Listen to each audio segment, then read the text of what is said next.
இந்த உலகமே ஒரு நாடக மேடை, நாம் எல்லாரும் நடிகர்கள். இது ஞானிகள் சொல்கிறது. இது ஒரு பக்கம் இருக்கட்டும். இந்த உலகத்துக்குள்ளே எத்தனையோ நாடக மேடைகள், எத்தனையோ நடிகர்கள், எத்தனையோ நாடகங்கள், இதெல்லாம் எப்படி ஆரம்பமாச்சு? அதுதான் இன்றைக்கி தகவல். அதாவது ஆதி மனிதன் பேச ஆரம்பிக்கிறதுக்கு முன்னாடி சைகையாலேயே எல்லாத்தையும் சொல்லிக்கிட்டு இருந்தான். அதனால் அப்போவே நடிப்பு ஆரம்பமாயிட்டுது. முதல்ல ஒரு வேட்டையைத்தான் அவன் நடித்து காட்டியிருப்பான். இவன் எப்படி போனான், எதிரில் மிருகம் எப்படி வந்தது, அதோடு எப்படி சண்டை போட்டான், எப்படி அடித்து கொண்டுகிட்டு வந்தான், இதை அப்படியே மற்றவங்களுக்கு நடித்து காட்டியிருப்பான். ஏன்னா மொழி கிடையாது. இந்த காலத்துலலாம் நாடகங்களில் நடிக்கிறவங்கள நடிகர்கள்ங்கிறோம். ஒரு காலத்தில் இவங்களுக்கு என்ன பேர் தெரியுமா? திஸ்பியர்கள் அப்படின்னு பேரான். இதுக்கு காரணம் உண்டு. அதாவது 2000 வருஷத்துக்கு முன்னாடி கிரீஸ் நாட்டில் திசிபியஸ் அப்படின்னு ஒரு ஆள் இருந்தான். அவன் ஒரு பெரிய நாடக கலைஞன். அவன் சில இளைஞர்களை சேர்த்துக்கிட்டான், பயிற்சி கொடுத்தான், நாடக குழுவை உருவாக்கினான். நடிகர்களையும் நாடகத்துக்கு தேவையான பொருள்களையும் ஏற்றிக்கிட்டு போகிறதுக்கு ஒரு வண்டியையும் தயார் பண்ணான். அந்த வண்டியிலேயே அவன் கிரேக்க நாடு பூராவும் சுற்றினான். ஊர் ஊராக நாடகம் போட்டான். ஒரு ஊருக்கு போனதும் அங்கே நாடகம் நடத்த தியேட்டர் இருக்கா அப்படிங்கன்னெல்லாம் பார்க்குறதில்ல அவன். ஏன்னா அப்போலாம் தியேட்டர்னா என்னென்னு தெரியாது. நாடகம்னா அது ஒரு மூடிய கொட்டைக்குள்ளே தான் நடத்தணுங்கிறது அப்போ யாருக்குமே தோணலை. இந்த வண்டி போகும், அதுவே ஒரு பகுதி அப்படியே ஒரு மேடை மாதிரி விரிச்சிக்கும். அதில் ஏறி நின்றுக்கிட்டு நாடகத்தை நடித்து காட்டுவாங்களாம். மக்கள்லாம் எதிரில் தரையில் உட்காந்து அதை பார்த்துக்கிட்டு இருக்கிறது. உலகத்தின் முதல் நடமாடும் தியேட்டர் இது தானே. இந்த திசிபியஸ் தான் முதலாக உலகத்தில் நாடகங்கிற பொழுதுபோக்கை நடத்தி காட்டினவன் அப்படின்னு சொல்கிறாங்க. அவன் சொந்தமாக நாடகம் எழுதுனான், நடித்தான், நாடகத்தை இயக்கினான். அதனால தான் அவனை first man of the theatre அப்படின்னு சொல்லுவாங்க. அவன் தான் நாடக மேடையின் முன்னோடி. கிரேக்கர் காலத்திலேயே நாடக ஆசிரியர்கள், நடிகர்கள், ரசிகர்கள் இவங்கள்லாம் உருவாயிட்டாங்களாம். நாடகத்தின் சரித்திரத்தில் இந்த 3 பிரிவும் ரொம்ப முக்கியம். அதாவது கிரேக்க தியேட்டர்கள்லாம் திறந்த வெளி மேடைகள் தான். பெரும்பாலும் மலைச்சரிவுகள், அதுவே படிப்படியாக பண்ணியிருப்பாங்க. கீழே அரைவட்ட வடிவில் மேடை, அதுக்கு ஆர்கெஸ்ட்ரான்னு பேர். பிற்காலத்தில் இதில் உட்காந்து இசைக்குழுவினர் வாய்ச்சதுனால இசைக்குழுவுக்கே ஆர்கெஸ்ட்ராங்கிற பேர் வந்துட்டுது. இப்போது கிரேக்க தியேட்டர்களில் ஒன்று, அதோட காலம் கிமு 340. அதை இன்னமும் பாதுகாத்து வச்சுருக்கிறாங்களாம். எபிடாரஸ் அப்படிங்கிற இடத்துல அது இருக்குதான். இன்னமும் அந்த தியேட்டரை பயன்படுத்திக்கிட்டு வர்றாங்களாம். சிறந்த கிரேக்க நாடகங்கள்லாம் அங்கே நடிக்கிறாங்களாம். ஆரம்ப காலத்திலேயே கட்டணம் கிடையாது. அப்புறம் பின்னாடி தான் நுழைவு கட்டணம்லாம் அப்படியே வந்துட்டு தான். நடிகர்கள் பளபளப்பான ஆடைகள் உடுத்தியிருப்பாங்களாம். இந்த குதிகால் உயர்ந்த காலணிகள் போட்டிருப்பாங்களாம். இதெல்லாம் பழைய குறிப்புகள். பலவிதமான உருவங்களில் மாஸ்க் அப்படின்னு சொல்லப்படுற முகமூடி. அதனால் ஒரே நடிகர் பல வேடங்களில் நடிக்கிறது உண்டான். ஆரம்பத்தில் பெண் நடிகர்கள் கிடையாது, எல்லாம் ஆண் நடிகர்கள் தான். ரோமானியர்கள் தான் முதல் நிரந்தர நாடக மேடையை கட்டினவங்க. அதுதான் முதல் தியேட்டர். கிமு 1048 காலகட்டத்தில் பாம்பிங்கிற நகரத்தில் அதை கட்டியிருக்கிறாங்களாம். கிரேக்க ரோமானிய தியேட்டர்களின் அடிப்படையிலேயே இந்த இத்தாலிய வடிவ அமைப்பாளர்கள் இந்த குதிரை லாட வடிவில் ஒரு ஆடிட்டோரியத்தை உருவாக்கினாங்களாம். இப்படி அதை பற்றி நிறைய தகவல் இருக்குது. 1576 லண்டனில் இந்த பின்ஸ்பர்ரி, அப்புறம் இந்த பில்ட்ஸில், அப்புறம் ஜேம்ஸ் இப்படிங்கிறவர் முயற்சியால் தான் இங்கிலாந்தில் முதல் தியேட்டர் உருவாச்சான். அப்படி ஒருத்தர் இருந்தாராம். உலக நாடக மேடையின் வரலாறு இதுதான். அதாவது இப்போல்லாம் அறிவியல் வளர்ச்சி அதிகமாகிட்டுது. திரைப்படம், தொலைக்காட்சி எல்லாம் வந்தாச்சு. ஒவ்வொரு வீடுமே ஒரு குட்டி தியேட்டர் மாதிரி ஆகிட்டுது. தொலைக்காட்சி முன்னாடி உட்காந்து எழுந்திருக்கவே மனசு வர்றதில்லை. ஒரு அம்மா ஒரு மனோதத்துவ டாக்டரை தேடிட்டு வந்தாங்களாம் இந்த காலத்தில். டாக்டர், எங்கள் வீட்டுக்காரர் எப்போ பார்த்தாலும் டிவி முன்னாடி உட்காந்துக்கிட்டு அதையே வெறிச்சு பார்த்துக்கிட்டு இருக்கிறார், உத்து பார்த்துக்கிட்டு இருக்கார், எனக்கு சந்தேகமாக இருக்குன்னாங்களாம். இது மனக்கோளாறு இல்லைங்க, ஆர்வக்கோளாறு, அவ்வளவுதான், இதுக்காக பயப்படாதீங்கன்னாரான் டாக்டர். அப்படி இல்லை டாக்டர், டிவி ஓடும் பொழுது நாம் எல்லாம் அதை பார்க்குறோம் சரி, ஆனால் அவர் அப்படி இல்லை, டிவியை நிறுத்தினதுக்கு அப்புறமும் அதையே உத்து பார்த்துட்டு உட்காந்துருக்கிறார், அதனால தான் சந்தேகப்பட்டு உங்ககிட்ட வந்தேன் அப்படின்னாங்களாம். ஒரு சின்ன பையன் வந்தான். அவனை பார்த்து ஒரு கேள்வி கேட்டோம். ஏன்ப்பா உங்கள் வீட்டில் அம்மா புத்திசாலியா அப்பா புத்திசாலியா அப்படின்னு. அவன் அலட்சியமாக நம்மளை பார்த்து சிரிக்கிறான். என்ன சார் இது, இந்த காலத்தில் இது கூட தெரியாமல் இருக்கிறீங்களே அப்படிங்கிறான். ஒரு சின்ன பையன் நம்மளை பார்த்து இப்படி கேட்டு விட்டானே அப்படின்னு நினைக்கிறப்போ நமக்கு ஒரு மாதிரி ஆகிடும். அதுக்கப்புறம்தான் இந்த தாத்தா பாட்டிலாம் சொல்கிற ஒரு கதை ஞாபகத்துக்கு வந்தது. அது என்ன கதை தெரியுமா? ஒரு ஊரில் ஒரு அம்மாவும் பிள்ளையும் இருந்தாங்களாம். அந்த மகனுக்கு திடீர்னு தேசாந்திரம் போய் வரணும்னு ஆசை வந்துட்டுது. ஊர் ஊராக போய் சுற்றி பார்க்கணுங்கிற ஆசை. அந்த அம்மாவுக்கு இது பிடிக்கல. மகனை பிரிஞ்சு இருக்கிறதுக்கு அவங்க மனசு இடம் கொடுக்கல. வேணாப்பான்னு சொல்லி பார்த்தாங்க, அவன் கேட்கல. திடீர்னு புறப்படவும் செஞ்சுட்டான். சரி, இனிமேல் அவனை தடுக்க முடியாதுன்னு முடிவு பண்ணிட்டாங்க அந்த அம்மா. இருந்தாலும் புத்திசாலித்தனமாக ஒரு யோசனை பண்ணாங்க. மகனை கிட்டத்தில் கூப்பிட்டாங்க. அவங்ககிட்ட சொன்னாங்க, இதை பாருப்பா, நீ தேசாந்திரம் போகிறதுன்னு தீர்மானம் பண்ணிவிட்ட, அதை நான் தடுக்கலை, போயிட்டு வந்துடும். ஆனால் போகிறதுக்கு முன்னாடி எனக்கு ஒரு வாக்குறுதி கொடுத்துட்டு போ அப்படின்னாங்க. போகிறப்போ ராத்திரியாக இருந்தாலும் பகலாக இருந்தாலும் சரி, புளிய மரத்து நிழலில் தான் தங்கணும். திரும்பி வர்றப்போ இரவும் பகலும் நீ வேப்ப மரத்து நிழல்லே தங்கணும் அப்படின்னாங்க. சரி, அப்படியே செய்கிறேன்னு சொல்லி வாக்குறுதி கொடுத்தான் பையன். புறப்பட்டு போனான். போகிற வழியில் புளிய மரத்து நிழல்லையே தங்கினான், தூங்கினான். அப்படி போய்கிட்டே இருந்தான். 7ஆவது நாள் அவன் உடம்பு சுகமில்லாமல் போயிட்டுது. ரொம்பவும் பலவீனமாயிட்டான். இனிமேல் நடக்க முடியாதுங்கிற நிலைமை வந்துட்டுது. யோசித்து பார்த்தான். சரி, இதுக்கு மேலே போக வேண்டாம் அப்படின்னு முடிவு பண்ணிவிட்டு திரும்பி வர ஆரம்பிச்சிட்டான். திரும்பி வர்றப்போ வழியில் வேப்ப மரத்து நிழல்லையே தங்கி தங்கி வந்தான். நாளுக்கு நாள் உடம்பு சரியாக வந்துட்டுது. 7ஆவது நாள் வீட்டுக்கு சேர்றான். உடம்பு பழையபடியே கலகலப்பாயிட்டுது. பூரண சுகம். தேசாந்திரம் போன பையன் திரும்பி வந்துட்டானே அப்படின்னு அந்த அம்மா ஆச்சரியப்படலை. ஏன்னா அவங்களுக்கு தெரியும் இப்படி ஆகும்னு. பையன் சீக்கிரமாக திரும்பி வரணுங்கிறதுக்காகத்தான் அவங்க அந்த யோசனையை சொன்னாங்க. என்ன விஷயங்கிறதையும் அவங்களே சொன்னாங்க. மகனே, புளிய மரத்து நிழல் உடம்புக்கு உஷ்ணத்தை கொடுக்கும், சீக்கம் உண்டாக்கும்.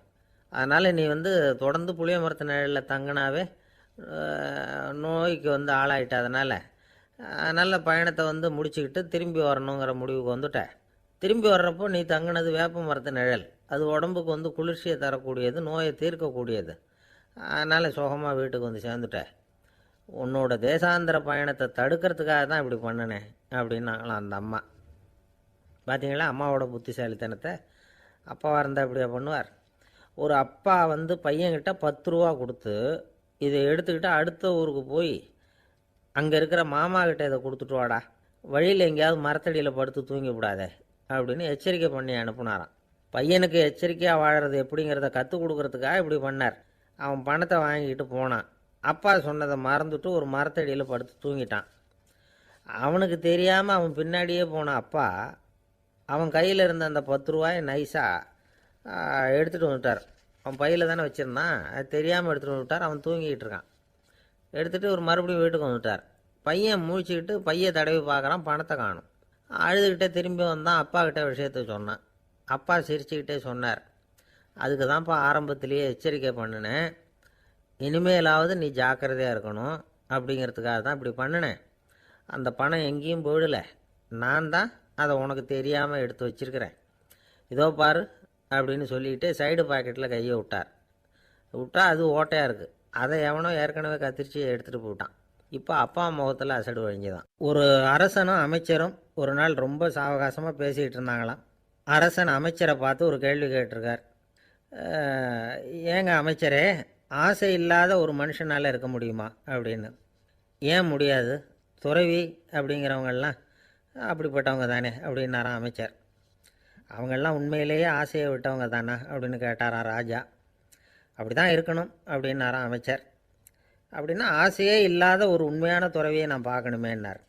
அது என்ன பிரமாதம், அதுக்கு நான் ஏற்பாடு பண்ணுறேன் அப்படின்னு விட்டார் இவர். சொல்லிவிட்டு உடனே புறப்பட்டு போனார். அங்கங்கே தேடினார். அப்புறம் தான் அவருக்கு புரிஞ்சுது உண்மை துறவியை கண்டுபிடிக்கிறது எவ்வளவு கஷ்டமான காரியம்னு. இருந்தாலும் ராஜா கிட்ட சொல்லியாச்சே உண்மை துறவியை காட்டுறேன்னு. இப்போ என்ன பண்ணுறது? ராஜா கிட்ட சொன்னபடி நடக்கலைன்னா அவருக்கு கோபம் வந்துடும். அமைச்சர் ஒரு யோசனை பண்ணார். அவருக்கு ஒரு வழி தெரிஞ்சுது. அதுதான் சரின்னு முடிவு பண்ணார். அதாவது அந்த ஊரில் அவருக்கு தெரிஞ்ச நாடக நடிகர் ஒருத்தர் இருக்கிறார், நல்லா நடிப்பார். அவரை போய் பார்த்தார். இதை பாருப்பா, எனக்காக நீ ஒரு காரியம் செய்யணும்னார். என்னன்னு கேட்டார் அவர். நீ ஒரு துறவி மாதிரி கொஞ்சம் நேரத்துக்கு நடிக்கணும்.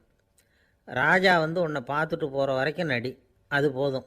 அதுக்காக உனக்கு 10,000 ரூபா தரேன் அப்படின்னார். அவர் எந்த காலத்தில் இவ்வளவு பணத்தை மொத்தமாக பார்த்துருக்கார். அதனால் உடனே சரின்னு ஒத்துக்கிட்டார். அமைச்சர் அரண்மனைக்கு திரும்பி வந்தார். என்ன அமைச்சரே, இன்னுமா ஒரு உண்மையான துறவி கிடைக்கலன்னார். உண்மையான துறவி ஒருத்தரை இப்போ தான் கொஞ்ச நேரத்துக்கு முன்னாடி பார்த்து பேசிவிட்டு வர்றேன். அவர் நம்ம ஊருக்கு வெளியில் குளத்தங்கரையில் உள்ள ஒரு ஆலமரத்துக்கு அடியில் உட்காந்துருக்கிறார் அப்படின்னார் இவர். அப்படின்னா உடனே புறப்படுங்க அப்படின்னார் ராஜா. பரிவாரங்களோடு புறப்பட்டார். அங்கே அந்த மரத்தடியில் அந்த ஆள் வேஷம் போட்டுக்கிட்டு துறவி மாதிரி உட்காந்துருக்கிறான். ராஜா நேராக போனார். அந்த துறவி காலில் பொத்துன்னு விழுந்து வணங்கினார். உடனே ராணி அவர் காலில் விழுந்தாங்க. அடுத்தபடியாக அமைச்சர் விழுந்தார். அவருக்கு தெரியும் இது நம்ம ஆள் தான்னு. இருந்தாலும் என்ன பண்ணுறது, நேரம். அப்புறம் பரிவாரங்கள்லாம் துறவி காலில் விழுந்து ஆசீர்வாதம் வாங்கிட்டாங்க.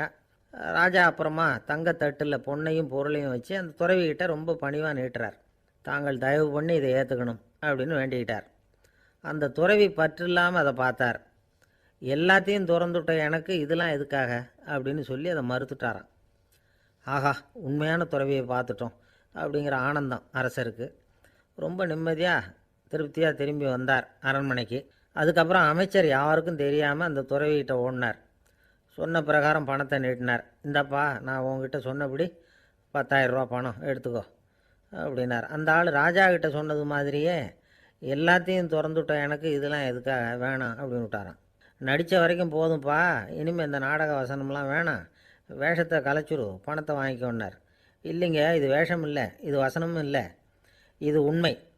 கொஞ்ச நேரம் துறவி மாதிரி நடித்ததுக்கே இந்த தேசத்து ராஜா, ராணி, அமைச்சர், பரிவாரங்கள் எல்லாம் என் காலில் விழுந்து வணங்குறாங்க. அப்படின்னா உண்மையான துறவியாக இருக்கிறது எவ்வளவு பெருமையான விஷயம். நான் உண்மையான துறவியாக ஆக போகிறேன், அப்படி முடிவும் பண்ணிட்டேன் அப்படின்னார் அந்த நடிகர். வேஷம் கூட எப்படிப்பட்ட விளைவுகளை உண்டு பண்ணுது பார்த்தீங்களா. நம்மால் ஒருத்தன் ரொம்ப வசதியாக தான் இருந்தான். ஒரு நாள் அவன் சொத்து பூரா திருட்டு போட்டுது. அதுக்கப்புறம் இவன் துறவி மாதிரி ஆகிட்டான். ஊர் ஊராக சுற்றினான். ஒரு குருநாதரை தேடி கண்டுபிடிச்சான். அவர்கிட்ட சீடனாக சேர்ந்துக்கிட்டான். அவனை பார்த்து ஒருத்தர் கேட்டார், நீ உண்மையான சீடன் தானான்னு. இல்லைங்க, சீடன் மாதிரி நடிச்சுக்கிட்டு இருக்கிறேன் அப்படின்னா. அது குரு துரோகம் இல்லையா அப்படின்னு கேட்டார் அவர். இல்லைங்க, நான் பண்ணது குரு துரோகம் இல்லை, என் குரு பண்ணது தான் துரோகம். என்னுடைய பணத்தை கொள்ளையடித்தது இவர் தான். அதை எங்கே வச்சுருக்காருன்னு கண்டுபிடிக்கிறதுக்காக தான் இவர்கிட்ட வந்து சீடனாக சேர்ந்துருக்கிறேன் அப்படின்னா. ஒரு ஆள் இருந்தான், நிறைய பணம் சம்பாதிச்சான். ஆனால் செலவு பண்ண மனசு வரல, கருமி. அவன் என்ன பண்ணான், சேர்த்த பணம் பூராவையும் ஒரு மரத்தடியில் புதைச்சி வச்சுருந்தான். வாரத்துக்கு ஒரு தடவை அந்த மரத்தடிக்கு வருவான். புதைச்ச இடத்த ஆவலோடு பார்த்துக்கிட்டு இருப்பான். அதுக்கப்புறம் போயிடுவான். அவ்வளவுதான். ஒரு நாள் ஒரு திருடன் வந்தான். இவன் புதைச்சி வச்சுருந்ததெல்லாம் எடுத்துகிட்டு போயிட்டான். இது தெரிஞ்சு போச்சு. அந்த கருமி புலம்ப ஆரம்பிச்சிட்டான். இவன் புலம்பலை கேட்டதும் அக்கம் பக்கத்தில் இருந்தவங்கெல்லாம் ஓடி வந்தாங்க. என்ன விஷயம்னு விசாரித்தாங்க. இவன் சொன்னான். ஒரு பெரியவர் கேட்டார், ஏன்ப்பா வாரம் வந்து இந்த இடத்த பார்க்குறதாக சொன்னியே, எப்போவாவது இதில் இருக்கிற பணத்தை எடுத்து செலவு பண்ணியிருக்கியா அப்படின்னு கேட்டார். நான் அப்பப்போ வந்து அதை பார்க்குறது தான் வழக்கம், அதை தொட்டதே இல்லைன்னு அவன். சரி, அப்படின்னா இப்போவும் நீ அதே மாதிரி வாரம் ஒரு தடவை வந்து இந்த இடத்த பார்த்துட்டு போகலாமே அப்படின்னாராம் அந்த பெரியவர். அதுவும் சரிதானே, எவ்வளவு காலமானாலும் அவன் அந்த பணத்தை எடுத்து செலவு பண்ண போகிறதில்ல. அப்படி இருக்கிறப்ப உள்ளே பணம் இருந்தாலும் ஒன்று தான், இல்லாமல் போனாலும் ஒன்று தான். இதிலேருந்து என்ன புரியுதுன்னா, ஒருத்தர்கிட்ட இருக்கிற பணத்தை கொண்டு அவர் பணக்காரரா ஏழையா அப்படின்னு முடிவு செய்கிறது சரியில்லை. அந்த செல்வத்தை அனுபவிக்கிற திறன், பயன்படுத்துகிற திறன், அதை வச்சு தான் அவர் ஏழையா பணக்காரரா அப்படிங்கிறத நிர்ணயம் பண்ணணும். அதுதான் சரி. செலவு பண்ண தெரியாதவன் சேகரம் பண்ணிகிட்டே இருக்கிறதுனால என்ன பிரயோஜனம்? தலைமுடியே இல்லாதவன் தாராளமாக சீப்புகளை வாங்கி சேகரம் பண்ணுறது மாதிரி தானே இது. சில சமயம் செலவு பண்ண நாம் தயாராக இருந்தால் கூட அந்த செல்வம் நமக்கு பயன்படுறதில்ல. அரேபியாவில் ஒரு நகை வியாபாரி விலை உயர்ந்த முத்துக்களை எல்லாம் அவர் வச்சு வியாபாரம் பண்ணிக்கிட்டு இருந்தார். அவர் ஒரு சமயம் ஒரு பாலைவனம் வழியாக போய்கிட்டு இருக்கிறார் ஒட்டகத்தில். அப்போ திடீர்னு கடுமையான புயல் வீச ஆரம்பிச்சுட்டுது. திசை தவறி இவர் எங்கேயோ வந்துட்டார். கூட வந்தவங்களையும் காணலை, எங்கே போனாங்களோ தெரியல. இவர் ரொம்ப பயந்து போய் அங்கேயும் எங்கேயுமா அலைஞ்சு திரியிறார். வழியே தெரியல, பசி கடுமையாயிட்டுது. ஒட்டகத்து முதுகில் ஒரு மூட்டை இருந்தது, அதை பிரித்து பார்த்தார். உள்ளே ஏதாவது இருக்கான்னு தேடி பார்க்குறார். அது வரைக்கும் கண்ணில் தட்டுப்படாத அபூர்வமான ஒரு பை கண்ணில் போட்டுது. ஆஹா, அதில் ஏதாவது சாப்பிட்றதுக்கு இருக்கும் அப்படின்னு நினச்சி ஆவலாக அதை பிரித்து பார்க்குறார். அந்த பையில் விலை உயர்ந்த முத்துக்கள் நிறைய இருந்துதான். அப்போ தான் அவர் நினச்சாராம், விலை உயர்ந்த முத்துக்கள் கூட சாப்பிட்றதுக்கு உணவாக முடியாது அப்படிங்கிறத புரிஞ்சுக்கிட்டாராம். எந்த நேரத்தில் எது நமக்கு தேவையோ அது நமக்கு தாராளமாக கிடைக்கணும். அப்படி அது கிடைக்கிறதுக்கு நம்மக்கிட்ட இருக்கிற செல்வம் பயன்படணும். அது நமக்கும் பயன்படலாம், நம்ம மூலமாக அடுத்தவங்களுக்கும் பயன்படலாம். அதுதான் செல்வத்தின் பயன். ஒரு மரத்தடியில் ஒருத்தன் உட்காந்து அழுதுகிட்டு இருந்தான். அந்த பக்கமாக வந்த இன்னொருத்தன் ஏப்பா அழுதுகிட்டு இருக்கிறேன்னு கேட்டான். இந்த இடத்துல தான் பூமிக்கு அடியில் பணம் இருக்குது, புதைச்ச இடம் தெரியல, அதான் அழறேன் அப்படின்னா. நல்லா ஞாபகப்படுத்தி பாரு, எந்த இடத்துல புதைச்ச அப்படின்னு கேட்டான் இவன். அது எப்படி எனக்கு தெரியும், புதைச்சி வச்சிருக்கிறவன் நான் இல்லையே, எங்கள் எதிர்த்த வீட்டுக்காரன் அப்படின்னானா இவன். அந்த ஆள் என்னை கண்ணாப்புண்ணான்னு திட்டிவிட்டான் சார், அதை நினச்சா எனக்கு ரொம்ப வருத்தமாக இருக்குது அப்படின்னு சொல்லி கவலைப்பட்டார் ஒருத்தர். இதில் கவலைப்படுறதுக்கு என்ன இருக்குது அப்படின்னார் ஒரு பெரியவர். அவர் ஒரு மகான். என்ன சார் இப்படி சொல்கிறீங்க, ஒருத்தர் நம்ம பார்த்து திட்டுனா வருத்தமாக இருக்காதா அப்படின்னார். அது எப்படி வருத்தமாக இருக்கும், திட்டுறதுங்கிறது என்ன, அது வெறும் சத்தம் தானே அப்படின்னார் அந்த பெரியவர். நம்ம ஆளுக்கு தலையை பிச்சுக்கலாம் போல் இருந்தது. இருக்காத பின்ன, நமக்கே அப்படி தானே தோணுது. அந்த பெரியவர் சொல்கிறது ரொம்ப பெரிய விஷயம். அதை நாம் புரிஞ்சிக்க முயற்சி பண்ணலாம்னா நடைமுறை வாழ்க்கைக்கு அது ஒத்து வர்றது மாதிரி தெரிய மாட்டேங்குது. இருந்தாலும் அந்த பெரியவர் அதுக்கு என்ன தான் விளக்கம் கொடுக்குறாருன்னு பார்ப்போமே. ஒரு ரயில் போயிட்டுருக்கு, அதில் ஒரு சாது போயிட்டுருக்கார். அந்த ரயில் அவர் ஹரித்வாரம் போயிட்டுருக்கார். அவர் ரயிலில் ஏகப்பட்ட கூட்டம். நம்ம ஊர் ரயில் கேட்க வேணும், டிக்கெட் வாங்கிட்டு கொஞ்சம் பேர், வாங்காத கொஞ்சம் பேர். அது என்னத்துக்கு அனாவசியமாக டிக்கெட் அப்படிங்கிற நினப்பில் பாதி பேர். இந்த கூட்டத்துக்கு மத்தியில் அந்த சாதுவும் போயிட்டுருக்கிறார். உட்கார்றதுக்காக இருந்த இடத்துல ஒரு ஆள் படுத்துருக்கிறான், கொஞ்சம் முரட்டு ஆசாமி. அவன் கால் பக்கத்தில் கொஞ்சோண்டு இடம் பாக்கி இருந்தது. அந்த இடத்துல இந்த சாது உட்காந்துருந்தார். மெதுவாக உட்காந்துக்கிட்டார் போய். ஆனால் அந்த ஆள் ராத்திரி பூரா இவரை காலால் உதச்சிக்கிட்டே இருக்கிறான். அது இவருக்கு ரொம்ப அவமானமாக பட்டுது. அதனால் துக்கம் ஏற்பட்டுது. இருந்தாலும் அதை ஒரு மாதிரியாக சகிச்சுக்கிட்டே இவர் வந்து சேர்ந்தார். பொழுது விடிஞ்சுது. அந்த சாது ஹரித்வார் வந்து சேர்ந்தார். அங்கே ஒரு பெரிய ஞானியை சந்தித்தார். ராத்திரி ரயிலில் அந்த ஆள் உதைச்சதையும் அதனால் தனக்கு ஏற்பட்ட துக்கத்தையும் இந்த சாது அந்த ஞானிகிட்ட சொன்னார். சொல்லிவிட்டு, ஏன் சுவாமி, எனக்கு துக்கம் ஏற்பட்டதே அது தப்பா அப்படின்னு கேட்டார். தவறு தான்னார் அந்த ஞானி. உனக்கு இன்னமும் தேக அபிமானம் போகலைங்கிறது தான் அது காட்டுது. அஷ்டாவக்கிரர் என்ன சொல்கிறார் தெரியுமா, உண்மையான ஞானி யாராவது தன்னை வந்தனை செய்தால் அதற்காக சந்தோஷப்பட மாட்டார், யாராவது நிந்தனை செய்தால் அதற்காக வருத்தப்பட மாட்டார் அப்படின்னு சொல்கிறார். நிந்தனைங்கிறது ஒரு ஒலி தான். தேகாபிமானம் இருக்கிற வரைக்கும் இந்த ஒலி நம்மளை வேதனைப்படுத்தும். நான் தேகம் இல்லை, ஆத்மா அப்படிங்கிற நினைவு இருந்தால் இந்த ஒலி நம்மளை பாதிக்காது. மனு என்ன சொல்கிறார் தெரியுமா, ஒரு சாதகன் பாராட்டுதலை விஷம்னு நினச்சி பயப்படணும், அவமானத்தை அமிர்தம்னு நினச்சி சந்தோஷப்படணுங்கிறார். அவமானப்பட்டால் கவலைப்படாமல் எப்படி இருக்க முடியும் அப்படின்னு தான் நமக்கு தோணும். அதனால தான் நம்மளில் யாரும் இதுக்கு உதாரணமாக யாரையும் காட்ட முடியல. புத்தரையும் கபீரையும் உதாரணமாக காட்டுறாங்க. அவங்களுக்கெல்லாம் அவமானம் ஏற்பட்டப்போ கவலையே படலையாம். புத்தரை அவமானப்படுத்தணுங்கிறதுக்காக கௌசாம்பி ராணி ஒரு இளம் பெண்ணை கொலை பண்ணி சடலத்தை புத்தர் குடிசைக்கு முன்னாடி போட சொன்னார். போட்டாங்க. புத்தர் தான் அந்த பொண்ணை கெடுத்து கொலை பண்ணிவிட்டாருன்னு எல்லாரும் நினச்சாங்க. ஆனால் புத்தர் இதை பற்றி கவலையே படலை. அப்புறமா உண்மை தெரிஞ்சதும் புத்தர் புகழ் இன்னும் அதிகமாயிட்டுது. ஒரு பெரிய சபையில் ஒரு மோசமான பொண்ணு நுழைஞ்சி தனக்கும் கபீருக்கும் சம்பந்தம் உண்டுன்னு சொன்னார். கபீர் கவலைப்படலை. அவங்க மாதிரியெல்லாம் நாமளும் இருக்க கற்றுக்கணும். நிந்தனை, அபகீர்த்தி, அவமானம் எல்லாம் ஆண்டவன் கொடுக்குற பிரசாதம்னு நினைக்கணும் அப்படின்னு சொல்கிறார் அந்த ஞானி. இதை கேட்ட இந்த காலத்து ஆசாமி ஒருத்தர், நான் கூட அப்படி தான் சார், யாராவது அவமானப்படுத்தினா கவலைப்பட மாட்டேன். நேற்று கூட ஒருத்தர் என்ன பலார்னு அரைஞ்சுட்டார், நான் கொஞ்சம் கூட கவலைப்படலை, பேசாமல் வந்துட்டேன்னார். ஏன் அப்படி வந்துட்டீங்க அப்படின்னு. அவர் அரைஞ்சதுலேயும் ஒரு அர்த்தம் இருந்தது, அதனால தான் அப்படி வந்துட்டேன்னார். ஏன் அரைஞ்சாருன்னு கேட்டேன். 10 வருஷத்துக்கு முன்னாடி 15 ரூபா அவர்கிட்ட கடன் வாங்கினேன், அதை கேட்டு கேட்டு பார்த்துட்டு கடைசியாக தான் அரைஞ்சார் அப்படின்னார். ஆண்டவனுடைய பிரசாதம் இவருக்கு அடிக்கடி கிடைக்கும் போல இருக்கு.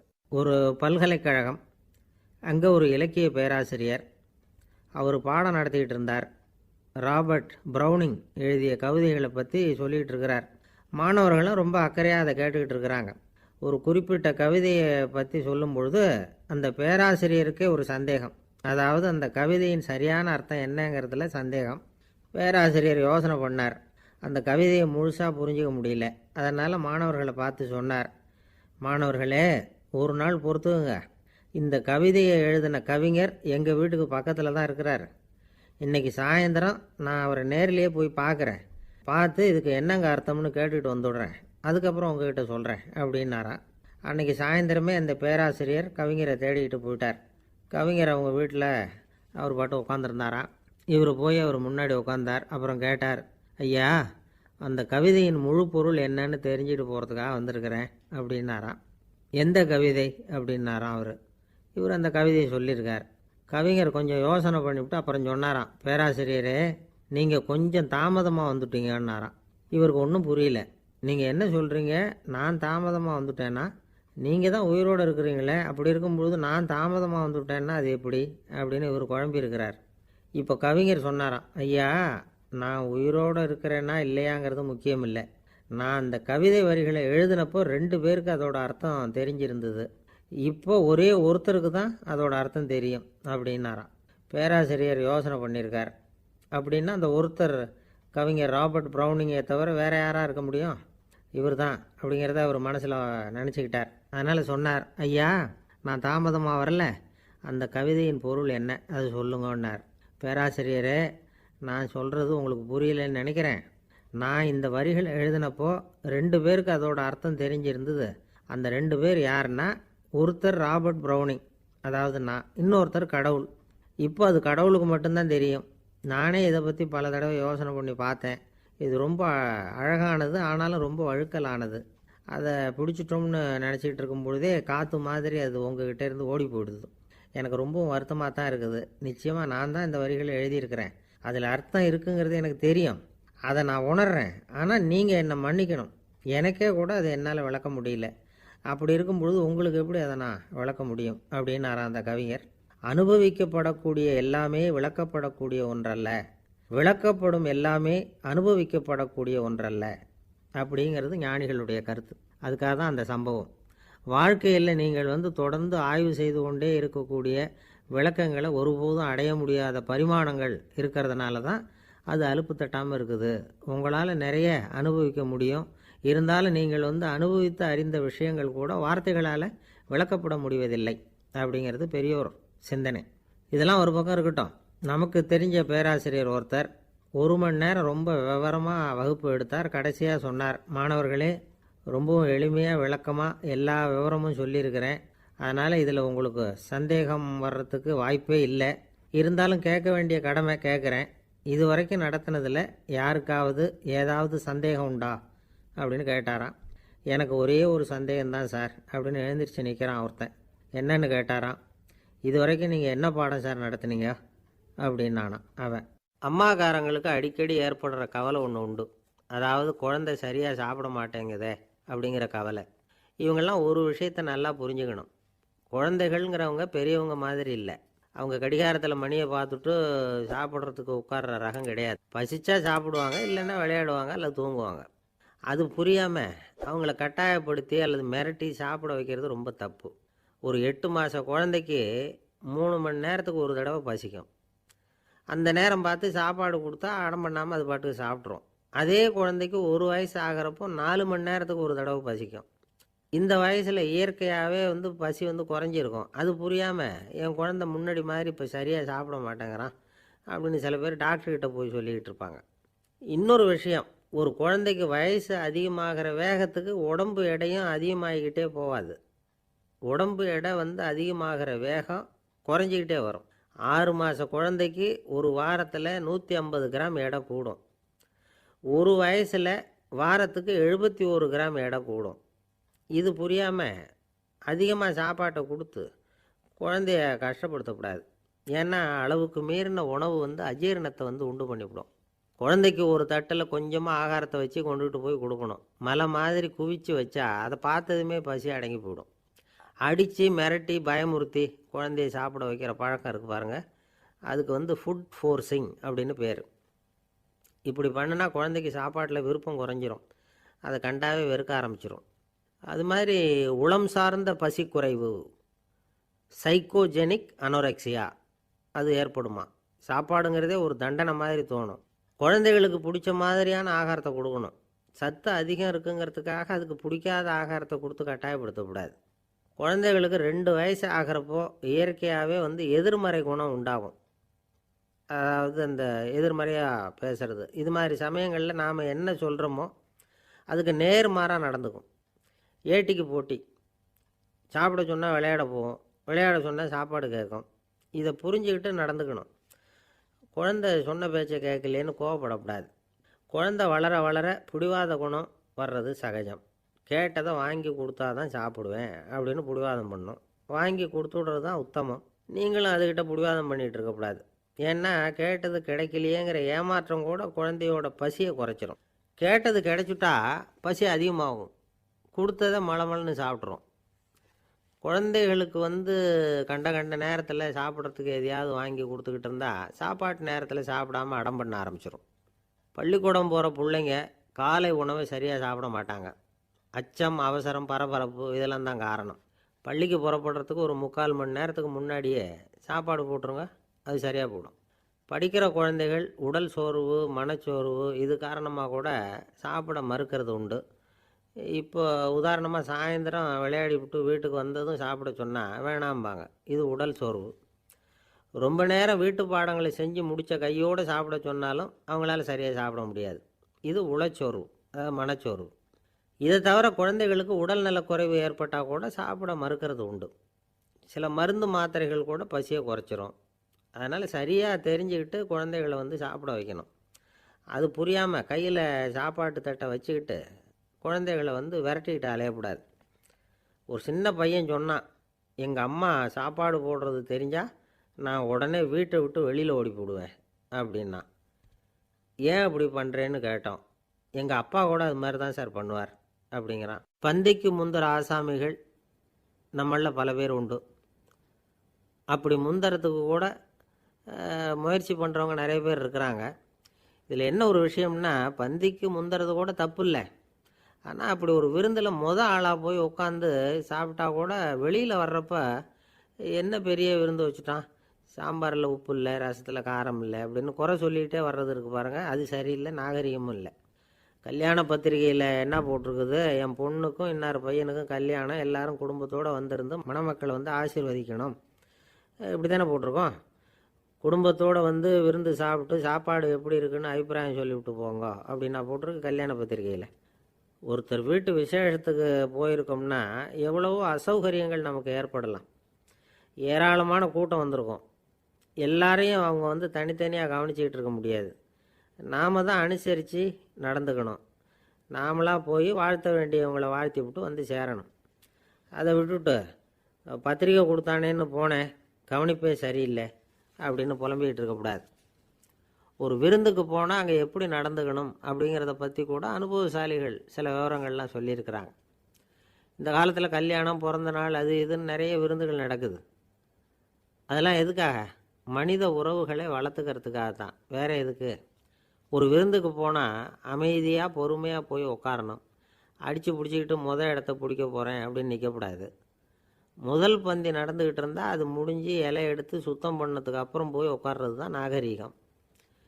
இலை எடுக்கிறதுக்கு முன்னாடியே அங்கே போய் உட்காந்தா நல்லா இருக்காது. நீங்கள் சாப்பிட்டுட்டு உட்காந்துருக்கீங்களா, சாப்பிட்றதுக்கு உட்காந்துருக்கீங்களா, பார்க்குறவங்களுக்கு சந்தேகம் வந்துடும்.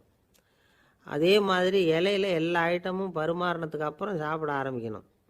ஒவ்வொரு ஐட்டமாக வைக்க வைக்க நாம் பாட்டுக்கு எடுத்து உள்ளே தள்ளிகிட்டே இருந்தோம்னா எதை வச்சோம் எதை வைக்கலன்னு பரிமாறினவரே குழம்பி போயிடுவார்.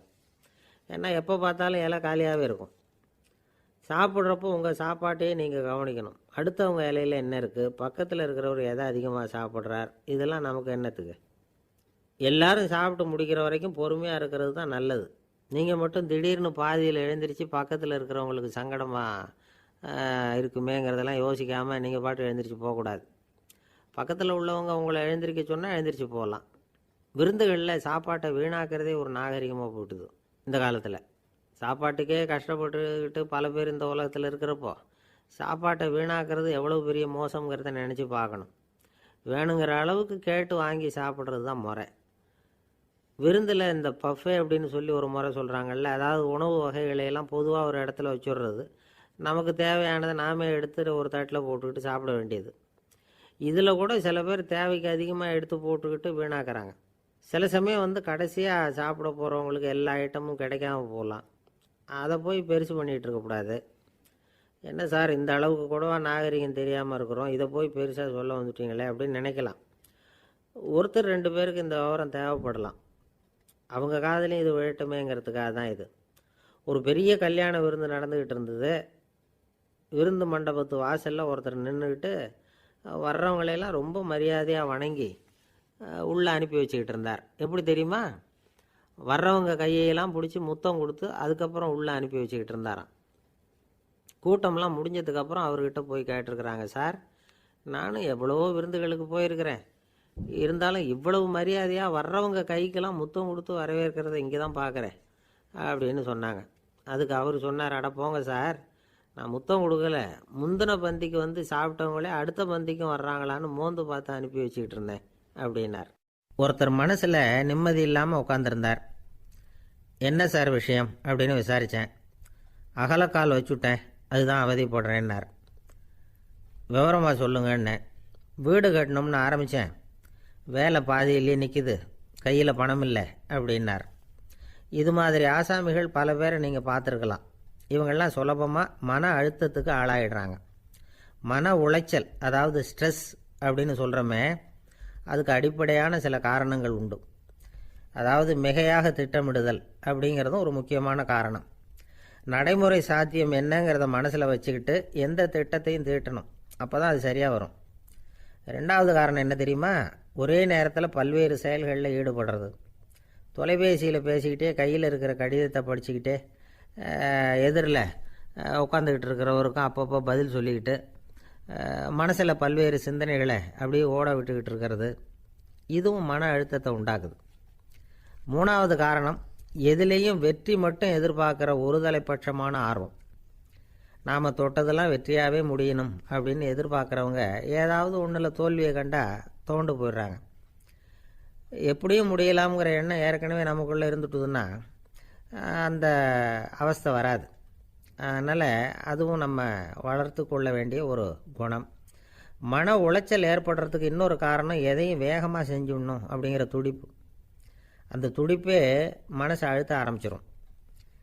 எந்த ஒரு காரியத்திலையும் தாமதமோ இடையூறோ ஏற்பட்டால் அதை பொறுத்துக்கிற மனப்போக்கம் வேணும். அது இல்லாதவங்க அழுத்தத்துக்கு ஆளாயிடுறாங்க.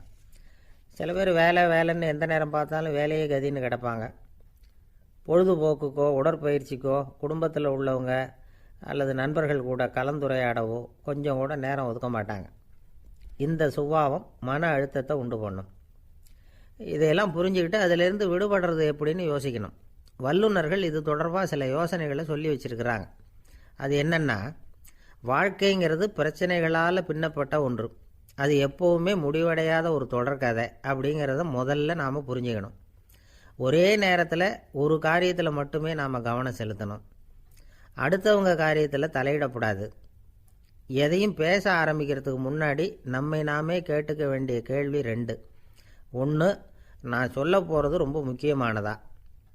2வது, நான் சொல்கிறத அவங்க கேட்குறதுக்கு ஆசைப்படுறாங்களா? நான் பேசுகிறதுக்கு அது சரியான நேரம் தானா? இதை யோசித்து பார்த்ததுக்கப்புறம் எதையும் பேச ஆரம்பிக்கணும். முடிஞ்ச அளவுக்கு வளைந்து போகிற சுபாவத்தை வளர்த்துக்கணும். நம்ம நேரம் விலை மதிப்பு இல்லாதது, அதை வீணாக்கக்கூடாது. சிரிக்க தெரியலைன்னாலும் பரவாயில்ல, முகத்தில் கொஞ்சம் புன்முறுவலாவது காட்டணும். இதெல்லாம் ரொம்ப முக்கியம். அடுத்தவங்க ஏதாவது செஞ்சால் உடனே நன்றி சொல்ல மறக்கக்கூடாது. தினமும் கொஞ்சம் நேரத்தை தனிமையில் செலவு பண்ணணும். மன உளைச்சலிருந்து விடுபடுறதுக்கு 3 முக்கிய வழிகள் சொல்கிறாங்க.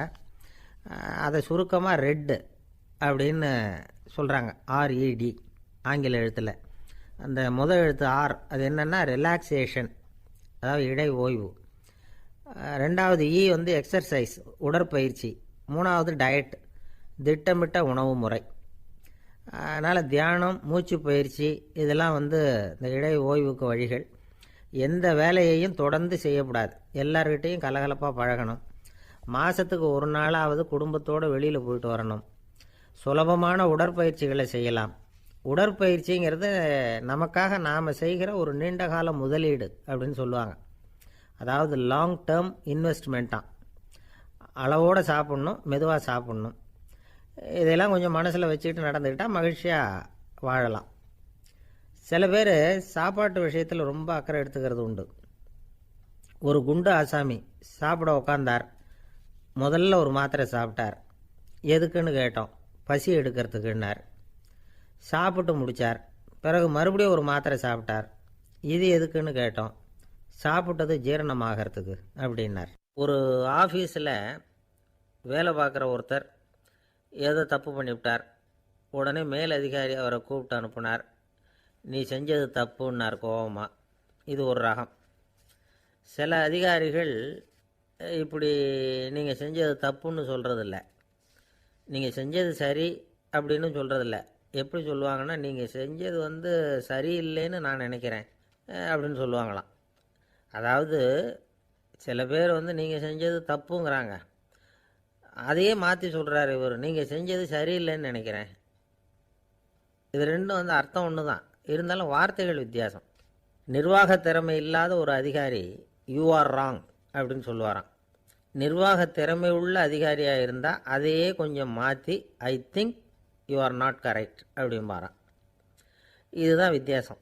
இருந்தாலும் வார்த்தைகளை உபயோகப்படுத்துகிற விதத்தை வச்சு தான் வேலை நல்லா நடக்கிறதும் நடக்காததும் இருக்குது. விவரம் தெரிஞ்சவங்க என்ன சொல்கிறாங்க தெரியுமா? Be a leader not a boss அப்படிங்கிறாங்க. ஒரு லீடராக பாஸாக இருக்காதே அப்படிங்கிறாங்க. சரி, அப்படின்னா லீடருக்கும் பாஸுக்கும் வித்தியாசம் உண்டா அப்படின்னு கேட்டால் இருக்குன்னு சொல்கிறாங்க. லீடருங்கிறவர் வேறு, பாஸுங்கிறவர் வேறு. ஒரு லீடர் எப்படி நடந்துக்குவார், ஒரு பாஸ் எப்படி நடந்துக்குவார், இதை முதல்ல நாம் தெரிஞ்சுக்கணும். அவங்க எப்படி நடந்துக்குவாங்க அப்படிங்கிறதுக்கு சில விவரங்கள் இருக்குது. அதை கேட்டோம்னா நாம் புரிஞ்சுக்கலாம் அதை. அதாவது பாஸுங்கிறவர் விரட்டிக்கிட்டே இருப்பார், லீடருங்கிறவர் ஊக்கப்படுத்திக்கிட்டே இருப்பார். நாளைக்கு சாயந்தரத்துக்குள்ளே அந்த வேலையை செஞ்சு முடிக்கலைன்னா தொலைச்சி விடுவோம் தொலைச்சி அப்படிம்பார் அவர். இவர் எப்படி சொல்லுவார்னா, இது வரைக்கும் நீங்கள் செஞ்சுருக்கிற வேலை ரொம்ப அற்புதம் அப்படிம்பார். பாஸுங்கிறவர் அதிகாரத்தை நம்பி செயல்படுறவர், லீடருங்கிறவர் நல்லெண்ணத்தை நம்பி செயல்படுறவர். நம்மக்கிட்ட அதிகாரம் இருக்குது, பவர் இருக்குது, அதனால் காரியத்தை சாதிச்சுடலாம் அப்படின்னு நினைக்கிறவர் அவர். மற்றவங்கக்கிட்ட ஒரு நல்ல அபிப்பிராயத்தை சம்பாதிச்சுக்கிட்டு அது மூலமாக காரியங்களை சாதிக்கிறவர் இவர். பாஸுங்கிறவர் பயத்தை உண்டு பண்ணுவார், லீடருங்கிறவர் அன்பை பரவ செய்வார். அதை செய்யலைன்னா ஆடிட்டில் தகராறாயிடும், இது செய்யலைன்னா இன்க்ரிமெண்ட்டு கட் ஆகிடும், இப்படி ஏதாவது சொல்லி பயமுறுத்திக்கிட்டே இருப்பார் அவர். இவர் அப்படி இல்லை. உடம்பு இப்படி இருக்குது, வீட்டில் எல்லோரும் சௌக்கியமாக இருக்கிறாங்களா, ஆஃபீஸில் எல்லாம் வசதியாக இருக்குதா, நான் ஏதாவது உதவி செய்யணுமா அப்படின்னு அன்புக்கு முக்கியத்துவம் கொடுப்பார். பாஸுங்கிறவர் எதுக்கெடுத்தாலும் நான் சொல்லிக்கிட்டு இருப்பார், லீடருங்கிறவர் நாமன்னு சொல்லிக்கிட்டு இருப்பார். பாஸுங்கிறவர் தப்புக்கு காரணம் யாருன்னு பார்ப்பார், லீடருங்கிறவர் தப்பு என்னன்னு பார்ப்பார். இதுதான் ரெண்டு பேருக்கு வித்தியாசம். The boss shows who is wrong, the leader shows what is wrong அப்படின்னு சொல்லுவாங்க. இந்த காரியம் எப்படி செய்யப்பட்டிருக்கு அப்படின்னு தெரிஞ்சுக்கிறவர் பாஸ். இந்த காரியத்தை எப்படி செய்யணும்னு செஞ்சு காட்டுறவர் லீடர். பாஸுங்கிறவர் பணியாளர்களை திட்டுவார், லீடர் மரியாதைக்குரியவராக நடத்துவார், அதுக்குரியவராக அவர் நடந்துக்குவார். செய்கிற வேலையை ஒரு சுமையாக நினைக்க வைக்கிறவர் பாஸ், செய்கிற வேலையை ஒரு சந்தோஷமாக ஆக்கிறவர் லீடர். ஒரு முதலாளியாக இருக்கிறவர் அல்லது ஒரு நிர்வாகியாக இருக்கிறவர் இது மாதிரியான நுணுக்கங்களையெல்லாம் தெரிஞ்சு வச்சுக்கிறது நல்லது. ஒரு பாஸ் இருக்கார், அவர் ஒரு நாள் ரொம்ப பெருமையாக தன்னோட ஆஃபீஸை பற்றி பேசிக்கிட்டு இருந்தார். எனக்கு கீழே 200 பேர் வேலை செய்கிறாங்க சார், நான் ஒரு கோடு கிழிச்சா அவங்க அதை தாண்டாத அளவுக்கு நான் நடந்துக்கிறேன் சார் அப்படின்னார் அவர். அது எப்படி முடியுது உங்களால் அப்படின்னு கேட்டோம். நான் கோடே கிழிக்கிறதில்ல சார் அப்படின்னார். ஒருத்தர் இருக்கார், நல்ல உத்தியோகத்தில் தான் இருக்கிறார், ஆனால் எப்போ பார்த்தாலும் முகத்தை வெறுப்பாக வச்சுருப்பார், அப்படியே வருவார் போவார். ஏன் சார் இப்படி இருக்கிறீங்க அப்படின்னு விசாரித்தோம். ஏன்டா இந்த வேலைக்கு வந்தோம்னு இருக்குது சார் அப்படின்னார். உங்கள் வேலை உங்களுக்கு பிடிக்கலையா அப்படின்னு கேட்டோம். இல்லைன்னார். இப்படிப்பட்டவங்க வெற்றிகரமான வாழ்க்கை வாழ முடியாது. இது நிபுணர்கள் கருத்து. வேலையை நேசிக்க தெரிந்தவர்கள் வெற்றி பெறுவார்கள் அப்படிங்கிறாங்க அவங்க. எந்த துறையாக இருந்தாலும் சரி, அந்த துறையில் வெற்றிகரமாக இருக்கிறவங்கள விசாரித்து பாருங்கள். எனக்கு என்னுடைய வேலை ரொம்ப பிடிக்கும் அப்படின்னு சொல்கிறவங்களாக தான் இருப்பாங்க. அப்படி இருந்தால் தான் அது வெற்றிகரமாக இருக்க முடியுது அவங்களால. ஒருத்தனுக்கு பிடித்தமான பொழுதுபோக்கே அவனுடைய தொழிலாக இருந்துட்டுதுன்னா அவனை மாதிரி கொடுத்து வச்சவன் வேற யாரும் இல்லை அப்படிங்கிறார் பெர்னாட் ஷா. ஒரு தடவை மன்னர் ஹுமாயூன் உயிரை தண்ணீர் முண்டு ஊற்றுகிற தொழிலாளி ஒருத்தர் காப்பாற்றினாராம் அந்த ஹுமாயூன் உயிரை. உடனே மன்னர் கேட்டிருக்கார், உனக்கு என்ன வேணும்னாலும் கேளு தரேன், உயர் பதவி வேணுமா அப்படின்னு கேட்டாராம். மன்னா, மக்களின் தாகம் தீர்க்கக்கூடிய இந்த பணியை விட உயர்ந்தது உண்டா அப்படின்னாராம் அந்த தொழிலாளி.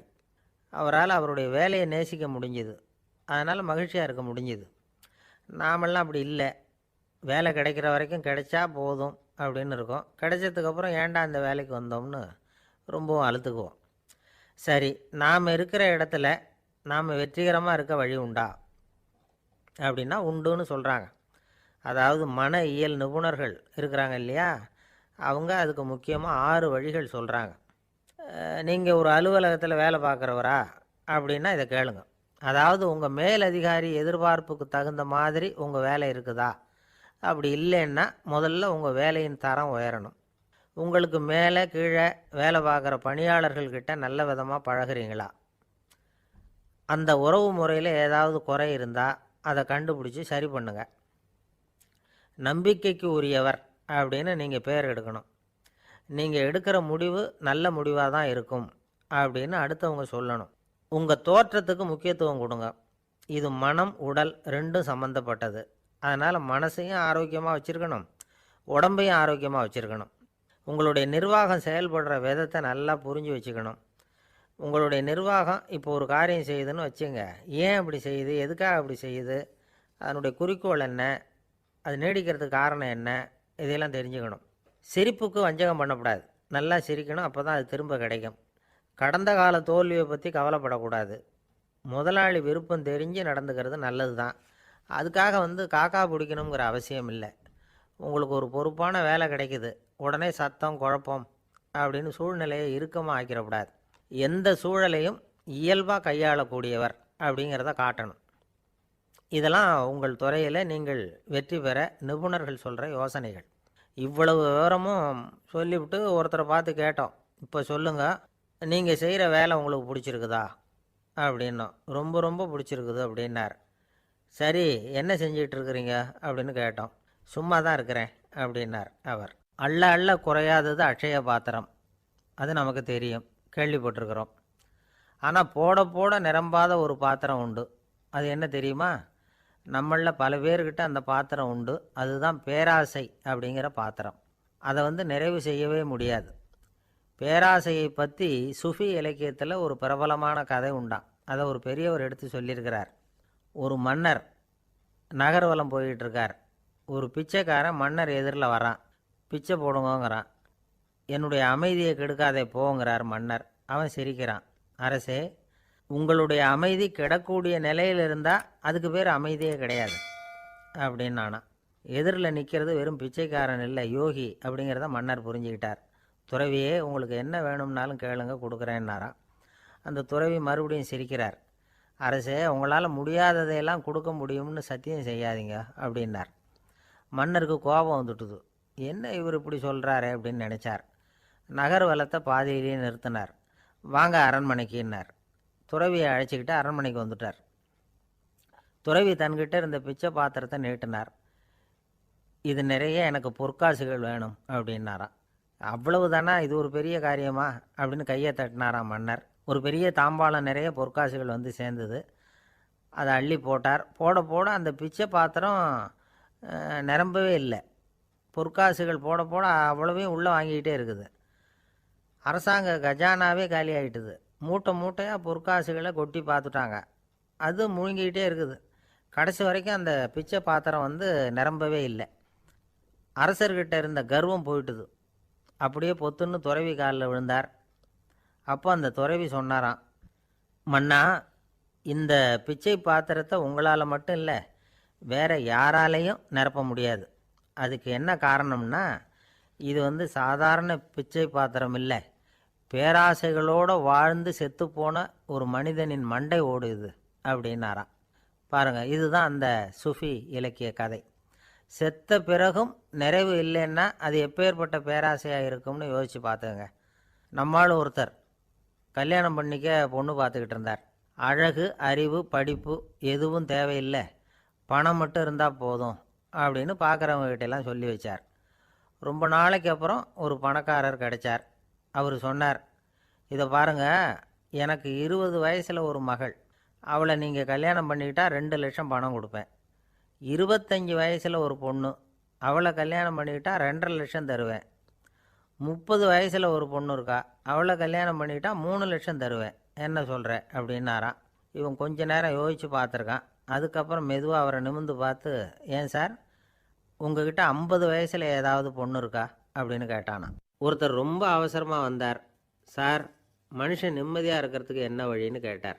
சீக்கிரமாக ஒரு கல்யாணத்தை பண்ணிங்க, எல்லாம் சரியாக போடும் அப்படின்னோம். அவர் ஒரு மாதிரியாக பார்த்தார். ஏற்கனவே எனக்கு கல்யாணம் ஆகிட்டுது சார், அதனால தானே நிம்மதியாக இருக்கிறதுக்கு வழி கேட்குறேன் அப்படின்னார்.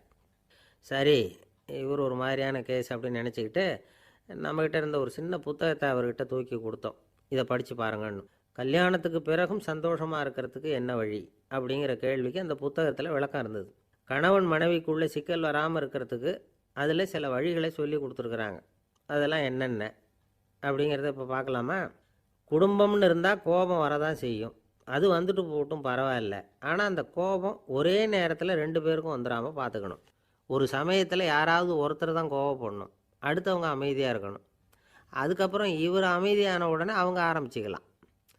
கோபமாக ஏதாவது சொன்னால் உடனே கோபமாக பதில் சொல்லக்கூடாது. கொஞ்சம் பொறுத்து கோபம் தீர்ந்த உடனே அந்த பதிலை சொல்லலாம். அப்போ பதில் கோபமாக இருந்தால் கூட அது அவ்வளோ பெருசாக தெரியாது. அற்ப விஷயத்துக்கெல்லாம் காய்ச்சி மூச்சுன்னு கத்திட்டு இருக்கக்கூடாது. உங்கள் 2 பேருக்குள்ளே ஒரு தர்க்கம் ஆரம்பமாயிட்டுதுன்னு வச்சுக்கோங்க. கடுமையாக 2 பேரும் விவாதம் பண்ணுறீங்க. உங்களில் ஒருத்தர் இதில் ஜெயிக்கணும்னா அது நீங்களாக இருக்க வேணாம், அடுத்தவங்க ஜெயிக்கிறதுக்கு நீங்கள் துணையாக இருங்களேன். அப்படின்னா நீங்கள் கொஞ்சம் விட்டு கொடுக்கணும், அவ்வளோதான். ஏதாவது குத்தம் சொல்லணுமா, செஞ்ச தப்பை சுட்டி காட்டணுமா, விமர்சனம் பண்ணணுமா, பண்ணுங்க, வேணான்னு சொல்லலை. ஆனால் சொன்னதை அப்படி சொல்கிறத கொஞ்சம் அன்பாக இதமாக சொல்லுங்கள். எப்போ நடந்த தவறுகளையெல்லாம் இப்போ போய் மறுபடியும் ஞாபகப்படுத்திகிட்டு இருக்க வேண்டாம். நான் அப்போவே சொன்னேன் இந்த புடவை வேணாம்னு, நீங்கள் தான் கேட்கல, இப்போ பாருங்கள் கிழிஞ்சு போச்சு இப்படின்னு கத்துனாங்க ஒரு அம்மா. எப்போ சொன்னீங்கன்னு கேட்டால் ஒரு 10 வருஷத்துக்கு முன்னாடி தீபாவளி சமயத்தில் அப்படிங்கிறாங்க. அது என்ன இன்னும் அப்படியே புதுசாகவே இருக்கும்? உங்களுக்கு அவர் தான் பெருசு, அவருக்கு நீங்கள் தான் பெருசு. அதை விட இந்த உலகத்தில் வேறு எதுவும் முக்கியம் இல்லைன்னு நினைக்கணும். நீ தான் என்னுடைய உலகம்னு எத்தனை தடவை சொல்லியிருப்பீங்க? அதெல்லாம் வெறும் வசனமாக போயிடக்கூடாது. ஏதாவது ஒரு பிரச்சனையை பற்றி கடுமையாக விவாதம் பண்ணிக்கிட்டு இருக்கீங்க, அதை அப்படியே பாதியில் விட்டுட்டு படுக்கைக்கு போயிடக்கூடாது. சொச்சத்தை நாளைக்கு பேசிக்கலாம்னு. அப்படி போனால் தூக்கம் வராது. பிரச்சனையை ஒரு முடிவு பண்ணிக்கிட்டு அதுக்கப்புறமா தூங்க போகணும். ஒரு நாளில் ஒரு தடவையாவது உங்கள் ஜோடியை பாராட்டி நல்ல விதமாக கனிவாக ஒரு வார்த்தை சொல்லணும் அப்படின்னு தீர்மானம் பண்ணிங்க. ஏதாவது தப்பு பண்ணிவிட்டீங்கன்னா பரவாயில்ல, அதை ஒத்துக்கிறதுக்கும் மன்னிப்பு கேட்குறதுக்கும் தயாராக இருக்கணும். அது ஒன்றும் கேவலம் கிடையாது. வீட்டுக்குள்ளே தானே கேட்க போகிறீங்க, வெளியில் யாருக்கு தெரிய போகுதோ? எப்படியோ உங்களுக்குள்ளே ஒரு சமரசம் ஆனால் சரி தான். ஒரு தகராறுன்னு எடுத்துக்கிட்டால் குறைஞ்சபட்சம் அதுக்கு 2 பேர் தேவை. தனியாகவே உட்காந்துக்கிட்டு நான் இப்போ தகராறு பண்ணிகிட்டு இருக்கிறேன் அப்படின்னு யாரும் சொல்ல முடியாது. 2 பேர் தகராறு பண்ணுறாங்கன்னா பொதுவாக அந்த 2 பேரில் யார் அதிகமாக பேசுகிறாங்களோ அவங்க பேரில் தான் தப்பு இருக்கும். அதை மனசில் வச்சுக்கணும். இதெல்லாம் தான் அந்த புத்தகத்தில் போட்டிருக்கிற வழிமுறைகள். இவ்வளவும் சரியாக வரலைன்னா அப்புறமா சொல்லுங்கள், வேறு புத்தகம் ஏதாவது இருக்கான்னு தேடுவோம். ஒரு கணவன் தன்னுடைய மனைவியை அழைச்சிட்டு ஒரு மனோதத்துவ டாக்டர்கிட்ட வந்தாராம்.